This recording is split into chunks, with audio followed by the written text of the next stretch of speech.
Bonjour et bienvenue dans cette nouvelle vidéo. Dans ce nouveau numéro du Passeport Digital Boss Ladies, je vais te parler de comment réaliser un live de qualité professionnelle. À tout de suite.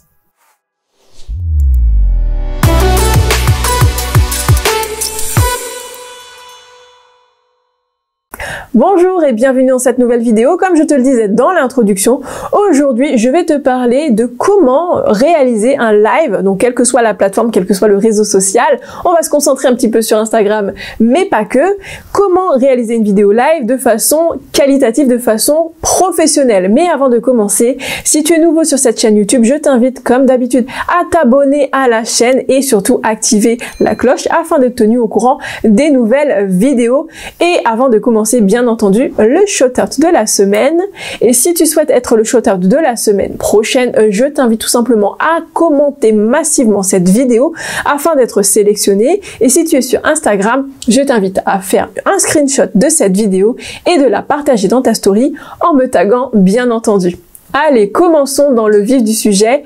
Instagram, les réseaux sociaux, comment réaliser un live de qualité professionnelle. Comme tu as pu le remarquer, pas mal de gens sur les réseaux sociaux, donc sur Facebook, sur LinkedIn, sur Instagram, sur toutes les autres plateformes, ils font généralement des lives et ils arrivent à développer leur compte. Et tu te demandes sûrement, mais comment faire pour développer mon compte grâce au live et comment je fais pour arriver à faire des lives de qualité professionnelle, parce que tu as certainement dû le remarquer, certains ont des habillages dignes d'un prime time à la télévision et tu te demandes comment on fait. Eh bien, je vais t'expliquer comment on fait dans cette vidéo. Alors, ce sera pas une vidéo tuto, mais si ça t'intéresse, laisse des commentaires sous cette vidéo.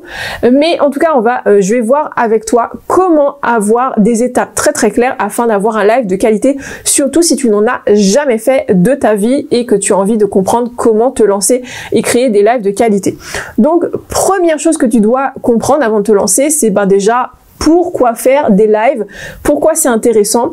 Eh bien, première chose, sache que faire des lives, c'est déjà c'est de la vidéo, et la vidéo, ça marche très bien en ce moment pour développer son compte, quel que soit le format, en format story, IGTV sur Instagram, les lives également, et sur les autres réseaux sociaux, la vidéo, c'est la clé pour développer sa visibilité et développer, bien entendu, sa communauté.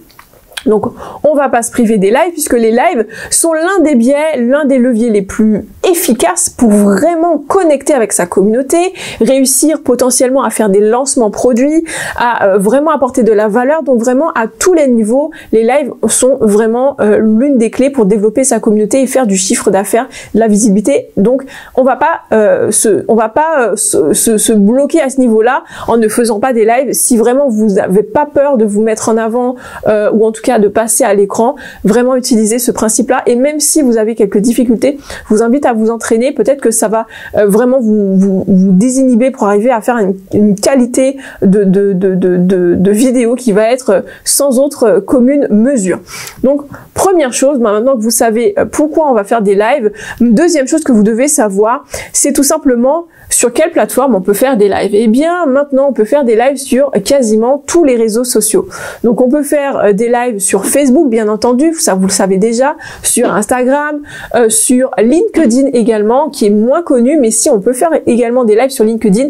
La différence sur LinkedIn, eh bien, on va avoir une limitation, c'est-à-dire que tout le monde ne peut pas faire des lives. Ce n'est pas non plus limité à un certain nombre de followers ou de communautés, mais c'est la plateforme qui décide si oui ou non vous allez avoir l'autorisation de réaliser des lives sur la plateforme. Donc, il suffit tout simplement d'avoir déjà une communauté conséquente qui va du coup influer dans votre sens, mais aussi avoir du contenu à forte valeur ajoutée, puisque ça aussi, LinkedIn va regarder afin de savoir quel type de contenu vous allez développer sur la plateforme. Si vous avez un contenu qui est intéressant, eh bien, vous avez potentiellement la possibilité de diffuser des lives sur la plateforme. Donc, en général, la plupart des questions que vous me posez sont souvent centrées sur Instagram. Comment faire des lives sur Instagram? Donc oui, vous pouvez faire des lives sur Instagram. Comment faire? On va le voir tout de suite dans le détail. Première chose, si vous souhaitez faire des lives sur Instagram ou quel que soit les réseaux sociaux, première chose que vous devez vraiment prêter attention, c'est l'éclairage. Sans un bon éclairage, vous allez avoir une qualité de live qui va être assez médiocre parce que tout simplement, tous les appareils photo, tous les appareils, donc les smartphones, ne font pas une captation de l'image très bonne lorsque l'éclairage est bas. Donc vraiment, déjà à partir de là, quel que soit à partir de quoi vous diffusez votre smartphone, votre ordinateur ou d'un matériel beaucoup plus évolué avec votre téléphone par exemple, ou votre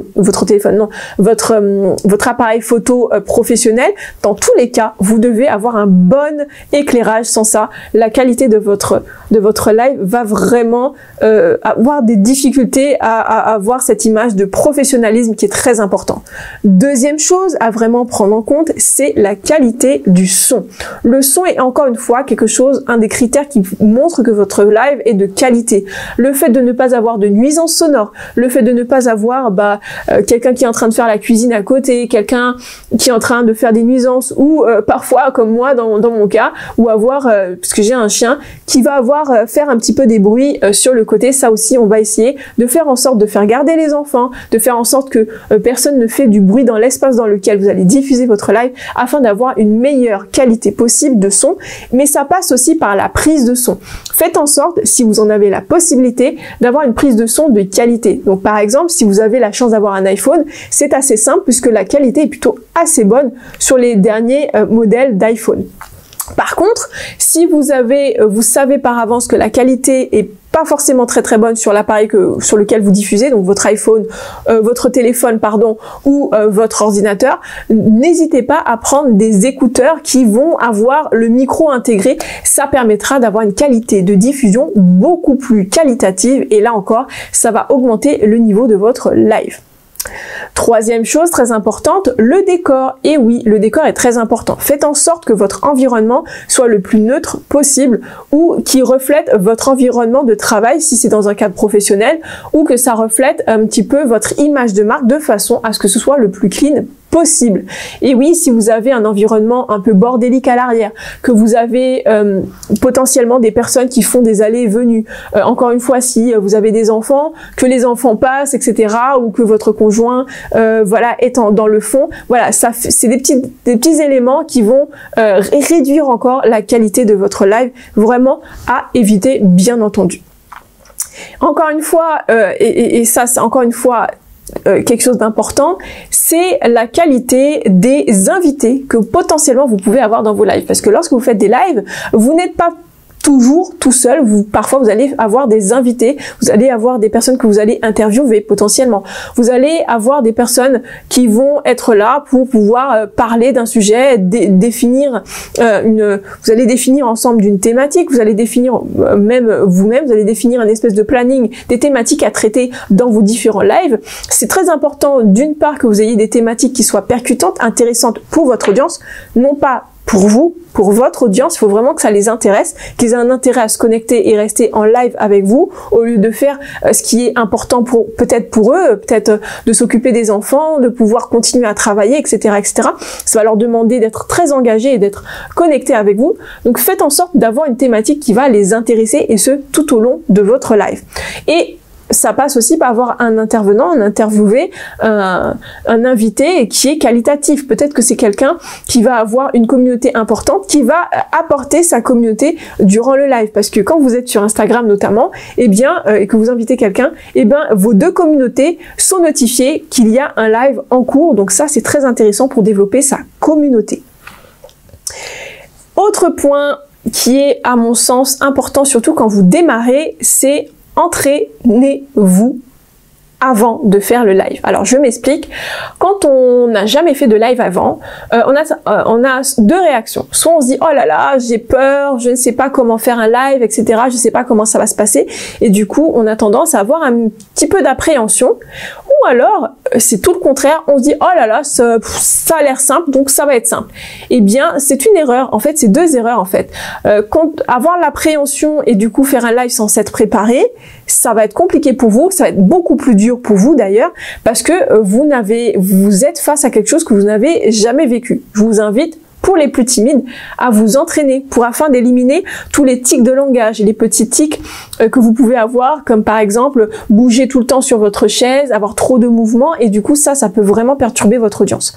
Mais pour l'inverse, c'est-à-dire ça va être facile, ça va être simple, c'est de négliger la préparation de votre contenu afin qu'il soit qualitatif, ou alors de négliger la préparation du live en se disant ça va être facile, et au final, comme vous avez jamais fait ça, et bien une fois que le live va se lancer, parfois vous avez des gens qui sont complètement figés parce qu'ils sont d'un coup, ils réalisent qu'ils sont en live et là ils commencent à paniquer et à avoir peur.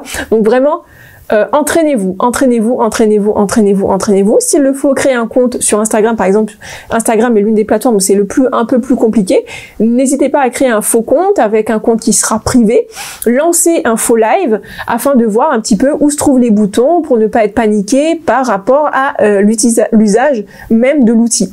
Et autre chose, essayez de vous entraîner devant le miroir. Enregistrez-vous, faites une vidéo de vous. Verticale, la vidéo de façon générale, de façon à revoir un petit peu l'éclairage, revoir un petit peu le son, revoir un petit peu le décor, voir un petit peu comment vous allez vous organiser le jour J. Ensuite, choisir le bon jour et le bon horaire pour diffuser son live. Effectivement, diffuser un live, ça ne s'improvise pas. Si vous voulez avoir du monde qui se connecte, il faut choisir le bon jour et le bon horaire. Comment faire, Kelly, me direz-vous? Eh bien, ça, vous allez devoir regarder vos propres statistiques. Vos statistiques vont indiquer quel est le jour et l'horaire le plus pertinent pour avoir des gens connectés. Alors moi, j'ai une petite astuce. J'aime bien utiliser cette astuce. C'est tout simplement lorsque vous voulez lancer un live, et bien souvent ce qui se passe, c'est que vous avez, donc sans valider jusqu'au bout, vous avez toujours juste en bas des informations vous indiquant le nombre de personnes connectées en ce moment et qui pourraient être touchées par cette diffusion. Faites ça plusieurs fois dans la semaine, sans aller jusqu'au bout bien entendu, juste pour voir en fait aux différents horaires quels sont les meilleurs horaires où vous avez le plus de monde connecté. Les horaires les plus pertinents en général se trouvent dans les environs de 21h, hein, généralement, et en termes de jours, en général, le mercredi, le jeudi, parfois le vendredi sur certaines thématiques fonctionne très très bien. Le dimanche à 21h fonctionne particulièrement bien.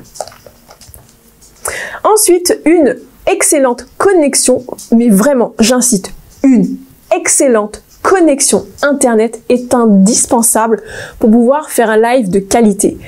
Imaginez, vous êtes en plein live, vous avez un invité que vous êtes en train d'interviewer, ça se passe très très bien, tous les autres facteurs sont au vert et là, brutalement, votre connexion passe au rouge et vous avez votre live qui se coupe. Là, c'est là vraiment la catastrophe. Vraiment, veillez à avoir une connexion de qualité, quel que soit le réseau social, quel que soit l'outil que vous utilisez sur votre téléphone, votre ordinateur ou un matériel beaucoup plus professionnel. Vérifiez votre connexion. Alors, pour ma part, j'ai déjà eu ce genre de problème. Alors, vérifiez la connexion de votre côté, mais également du côté de vos intervenants si vous en avez plusieurs. Parce que plus vous avez d'intervenants, d'invités qui ont une connexion qui est mauvaise, croyez-moi sur parole, plus la stabilité générale de votre live va en pâtir encore une fois. Et ça, c'est dramatique parce que vous avez des ralentissements, vous avez des bugs, vous avez des problèmes au niveau du son, vous avez des problèmes au niveau de l'image qui est pixelisée. Donc ça, vraiment, on fait très attention à la connexion, à la qualité de votre connexion Internet. Si vous en avez la possibilité, au lieu de diffuser avec une connexion par le Wi-Fi, si vous faites sur votre ordinateur ou votre téléphone, connectez votre box directement en prise Ethernet. Ça va permettre d'avoir une meilleure fluidité de la connexion Internet. Petite astuce. Ensuite, bien entendu, il faut de bons outils. Alors, ce que je vous recommande sur pas mal de plateformes, par exemple LinkedIn, Facebook, vous pouvez Instagram, vous pouvez diffuser depuis votre téléphone. C'est la base. Enfin, LinkedIn, non, vous pouvez pas diffuser depuis votre téléphone. Facebook et Instagram, vous pouvez diffuser depuis votre téléphone. Vous pouvez diffuser depuis votre ordinateur également. N'hésitez pas, lorsque vous en avez la possibilité, de le faire via votre ordinateur. LinkedIn, on peut faire exclusivement les lives depuis son ordinateur, puisqu'il faut impérativement avoir un outil externe, on va le voir tout à l'heure, pour pouvoir diffuser. C'est indispensable. Mais sur Instagram, je vous recommande fortement de le faire depuis votre téléphone, parce que tout simplement, même si vous pouvez le faire sur votre ordinateur, tout simplement, pour la bonne raison, c'est que Instagram, l'algorithme préfère que vous le fassiez depuis votre téléphone, pardon. Tout simplement parce que ça va vous permettre d'accéder aux fonctionnalités que vous n'aurez pas sur l'ordinateur ou via des outils externes. Et puis même en termes de portée, la visibilité que l'algorithme va vous donner, eh bien vous aurez une meilleure qualité, vous serez moins pénalisé par l'algorithme en utilisant directement le téléphone que si vous utilisez un outil externe. Donc faire attention sur Instagram à ce petit détail qui a toute son importance. Pour côté outils, donc hormis le côté diffusion, quel est l'outil, ordinateur ou téléphone, je vous recommande également lorsque vous voulez avoir de jolis habillages, vous voulez avoir par exemple des bandeaux qui vont s'afficher, des choses qui vont, votre PowerPoint qui va s'afficher également, voilà, vous voulez aller un peu plus loin sur la diffusion de votre live, eh bien vous avez des outils donc que je ne vous recommande pas forcément pour Instagram, encore une fois c'est vertical, c'est spécifique, l'algorithme n'aime pas, mais sur Facebook et sur LinkedIn, vous avez vraiment la possibilité de le faire de façon beaucoup plus libre et vous avez des outils comme par exemple vous avez Restream, vous avez StreamYard qui fonctionnent très très bien, qui sont payants, donc vous allez devoir mettre la main à la poche, mais ils sont vraiment extraordinaires pour faire une qualité de live de qualité supérieure. Attention, si vous ne maîtrisez pas ce type d'outils, par exemple vous avez d'autres outils comme OBS qui sont un peu plus loin, qui sont beaucoup plus évolués, ce sont des outils qu'on utilise notamment pour faire des émissions télé. Si vous ne maîtrisez pas ce type d'outils, n'hésitez pas à faire appel à des experts. Notre agence fait régulièrement ce genre de live, diffuse régulièrement ce genre de live. C'est un travail en soi, ça demande beaucoup de concentration durant tout le live, de façon à ce que pendant tout le live, la qualité de la diffusion soit excellente. Et malgré le fait que nous sommes des professionnels, il peut arriver, et ça peut arriver d'avoir des bugs, des couacs. Donc vraiment, reposez-vous sur des experts, ça va vraiment vous faciliter la tâche. Voilà, j'espère que cette vidéo vous aura plu. On se donne rendez-vous dans une nouvelle vidéo. Comme d'habitude, abonnez-vous à la chaîne si jamais tu es nouveau sur cette chaîne. N'hésite pas à t'abonner à la chaîne et activer la cloche afin d'être tenu au courant des nouvelles vidéos qui seront diffusées sur cette chaîne et des nouveaux lives, bien entendu. On se donne quant à nous rendez-vous la semaine prochaine pour une nouvelle vidéo. À très bientôt. Ciao, ciao.